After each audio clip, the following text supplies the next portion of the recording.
Okay, our presentation is about measurements. Our grade level is 4th grade.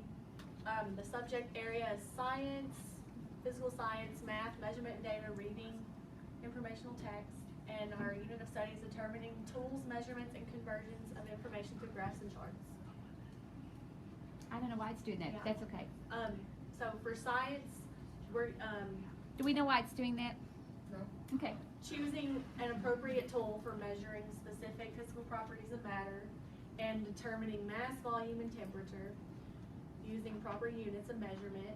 For measurement data for mass, solve problems using measurement and conversion of measurements from larger units to smaller units, and reading, interpreting information presented visually or orally or quantitatively. The learning objectives for this lesson,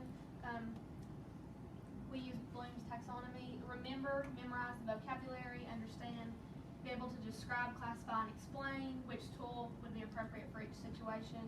Apply, practice using different measurement devices. Analyze, relate, experiment, compare, contrast how each tool is used. Evaluate, be able to defend why a certain tool is more suitable. And create, construct a chart based on measurements made during group activity. Love, love, love. I don't know why it's blinking like that. And for essential questions, why do we measure? What types of problems are solved using measurement? What are tools of measurement and how are they used? What types of units should we use to measure? Why do I need to know how to convert measurements from one unit to another? And when will we use measurements in real life? The I can statements we chose where I can choose the correct tool to measure specific properties of matter. By using the right units of measurement, I can determine mass, volume, and temperature. I can solve problems involving measurement and conversion from a larger to a smaller unit. I can look at graphs, diagrams, and online web tools and understand and interpret them. Our academic language, we decided to go over volume, mass, weight, area, and temperature during the projects. The assessment, the formative assessment, we have an activity called Measurement Madness, and then I created a type of summative exam using knowledge.com. G-knowledge, you said? G-knowledge. I've never heard of that. Okay. Knowledge. Okay, and these are the materials that we're going to use for one of the first activities. You're going to most likely need a device, and you can work in groups if you're low on the amount of devices you have. A thermometer, a string, or a piece of tape that you can reuse, or if you had a tape measure, it'd be handy, a yardstick, cotton balls, and water.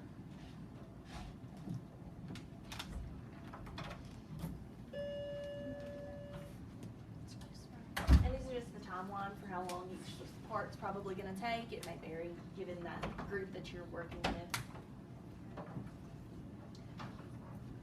For our motivator, we also use Brain Pop, and we begin the video.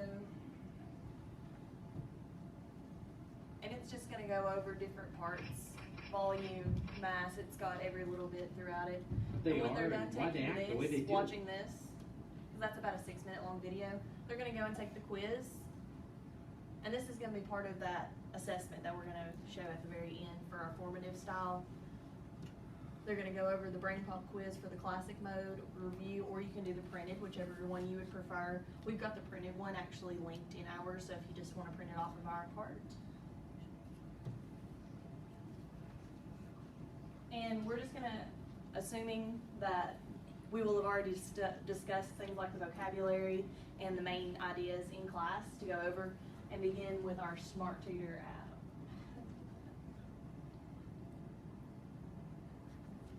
Hit your escape button, I think. Oh, okay. Smart Tutor.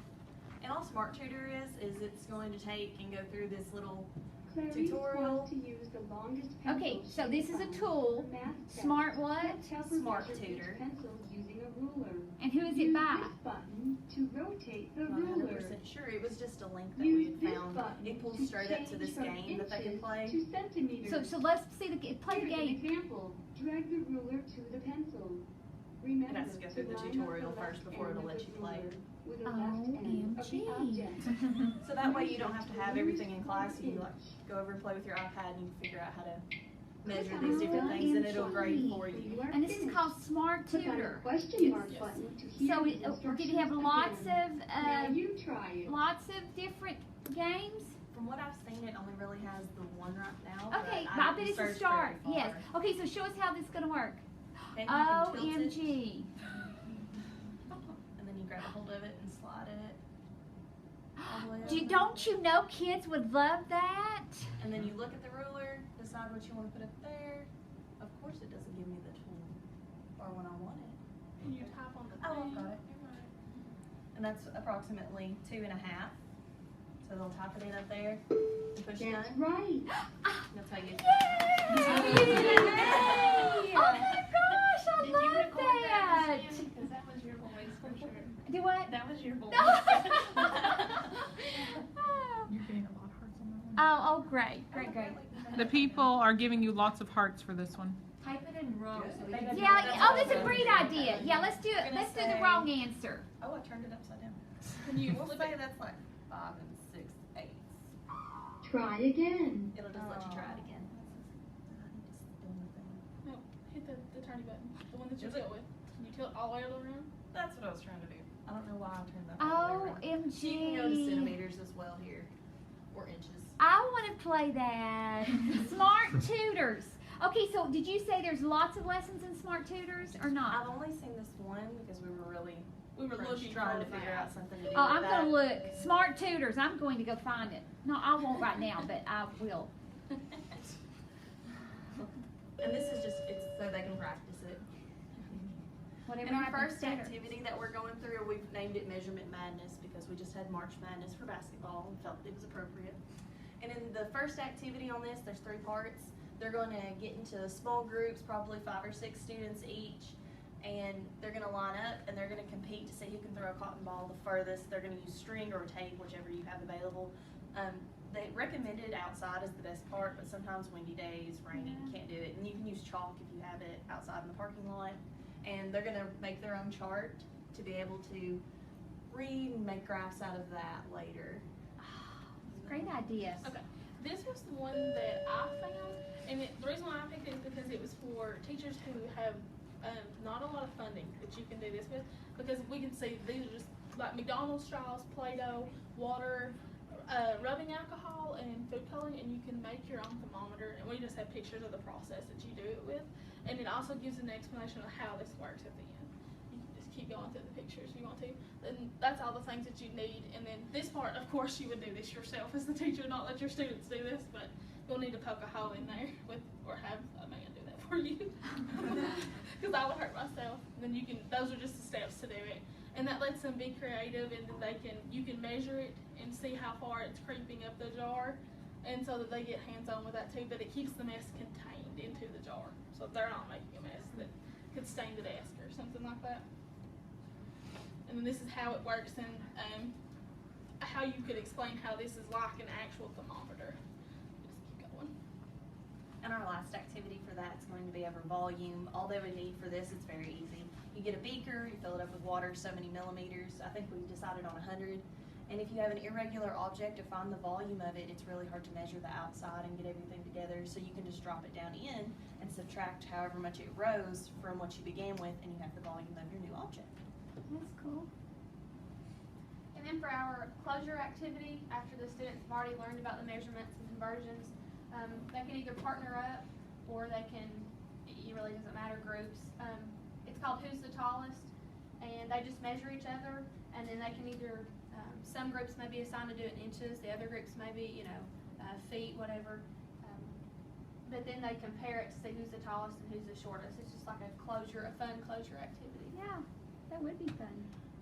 Assessment, formative, during the activity, you would observe them. Also review the charts from previous activity to make sure the results are within reason. And the summative, I created a quiz with about 10 questions on, I'm not sure how to say it, but I'm going to say knowledge. Okay, but it's G knowledge. Knowledge. And what happened? Is it like Socratic where you just go and make quizzes? Because I don't know G knowledge. Yeah, it was free. I just had to log in, and then I created each question, put the answers in, And then do you share a link with your students, or do you do it as a whole group? you can share the link. Okay. You can also print it too. Yeah, Okay. you want it. If you don't have devices for everyone, you can also print it too. Okay. I just wasn't aware of that. Okay. We tried with Socrative, I think it was, and it wasn't working quite as easily, so we just done it with this. Okay. It worked a whole lot easier. And for our adaptations to meet individual needs, we chose speech language ELL students who have trouble with the English. Students with speech and language issues will need to be provided with helpful images that relate to the instruction and content of the measurement lesson. So I just included a few as an example.